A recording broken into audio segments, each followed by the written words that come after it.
which is a great outlet. You should check it out. And Allie she does these sort of parodic videos. How do I know she does parodic videos? Because I did one with her.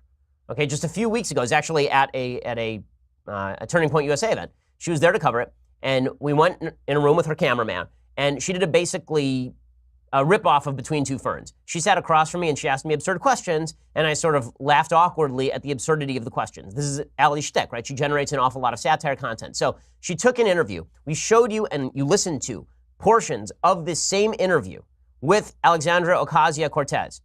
Okay, we actually played this interview on the air. It was with Margaret Hoover on PBS. It's the same interview in which Alexandria Ocasio-Cortez suggested that she didn't know anything about foreign policy, and she obviously didn't know anything about capitalism or economics, and she looked like an idiot. So what Allie did is she cobbled together a video of her questioning Alexandria Ocasio-Cortez, and it was very funny. And it was obviously not real. And the reason you know it's not real is because the background for Alexandria Ocasio-Cortez is not even remotely the same as the background in the video for Allie Stuckey. It is obvious that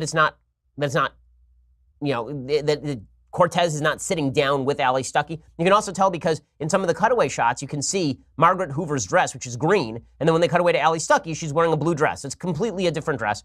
Okay, here is what it sounded like. And then I'll tell you how the media reacted to this because it's completely insane.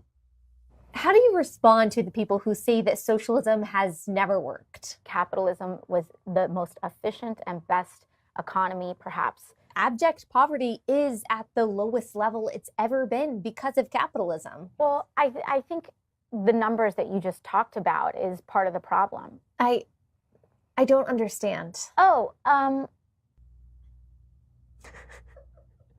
So what do you hope to accomplish when you're in Congress? This is a really good question. So what is it? I just think that that's the wrong question. Okay. So why should voters vote for you? You vote. It's democratic. Okay, and obviously it is Allie mocking the hell out of Alexandria Ocasio-Cortez, which is fine. You know how I know it's fine? Because the left does this exact same tactic all the time. Stephen Colbert did it last week with President Trump. So President Trump did an interview with Bret Baier, except Stephen Colbert has significantly better graphic artists than Allie does. Allie basically just cut back and forth one camera shots of her face and Alexandria Ocasio-Cortez's face. Here, the producers over at Stephen Colbert's show are actually able to essentially superimpose Stephen Colbert over Bret Baier in this particular interview. Or with Sean Hannity, rather, in this particular interview. Here's Colbert interviewing President Trump using exactly the same tactic as Allie Stuckey used with Alexandria Ocasio-Cortez. I gotta say, wow, what a summit. You managed to bring both sides of the aisle together to agree that you historically sucked. How do you think your buddy Vlad came off? I thought that President Putin was very, very strong. What else can you tell us about the man? President Putin is very much into undermining our democratic process, having the U.S. over a barrel. Don't tell me, I'll get this. Playing you like a fiddle. Wait, what am I doing? Why don't I just go to the source? Okay, and then he actually just trots over and he sits down with Vladimir Putin, right? So this is a frequent tactic that is used by folks on the left. I'm old enough to remember when you had Conan O'Brien doing a routine where somebody would play Bill Clinton's lips, right? Where there would actually be like a still photo and then just Bill Clinton's mouth would move and it would be as though he was interviewing Bill Clinton. All of this is normal comedy. Right? This sort of stuff happens all the time. But how does the left respond to basic satire? Which, by the way, is much funnier than what Stephen Colbert did there. That is utterly unfunny. How do they respond? Well, Alexandria Ocasio-Cortez, she tweets this. She tweets, Republicans are so scared of me that they're faking videos and presenting them as real on Facebook because they can't deal with reality anymore. Here's one bona fide truth. Election day is November 6th.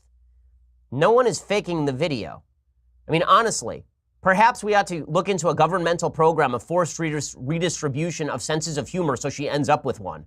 Because this is crazy. Okay, it is obviously a satire video. Again, Allie makes satire all the time. But what the left really can't deal with, okay, the real truth they can't deal with is that some people on the right actually have a sense of humor. The left wants to paint the right as completely humorless. This is one of their favorite things to do. What the right really is we're all John Lithgow in Footloose. We sit around telling the kids not to dance. That's our thing. But if we're ever funny at all, then it turns out that it's because we're racist, sexist, bigot, homophobes, or because we're faking it. So you could forgive Alexandria Ocasio-Cortez for having no sense of humor about herself.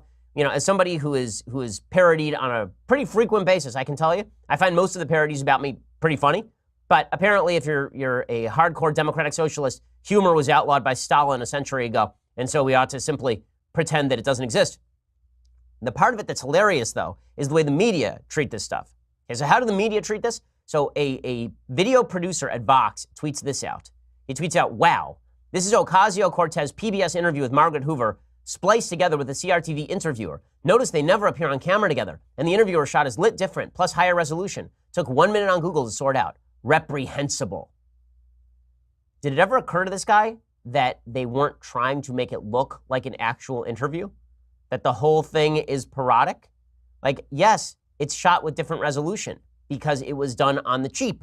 Because it's not like Allie is spending tons of money on a Stephen Colbert style implant you in the video talking to President Trump. I love that the people on the left were so exercised over this. I mean, they were really exercised over this. The Washington Post ran a full piece about this. I am not kidding. It's a full piece from the Washington Post about the evils of this. Okay, and they tweeted this out. After a fake interview of Alexandria Ocasio-Cortez went viral, its maker said it was satire. Its maker said it was satire? It's obviously satire.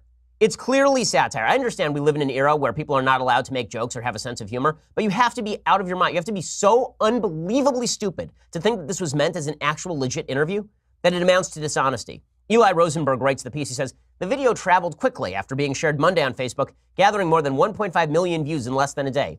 In it, Alexandra Ocasio-Cortez, the congressional candidate from New York whose Democratic Socialist campaign has struck a lightning bolt into the world of Democratic politics, appeared to give bizarre answers in a 2.5-minute video that was staged as an interview with conservative commentator Ali Stuckey on the site CRTV. Ocasio-Cortez shook her head no when Stuckey asked if she had any knowledge about how the political system worked and seemed to imply that Venezuela was in the Middle East and was a model of socialism.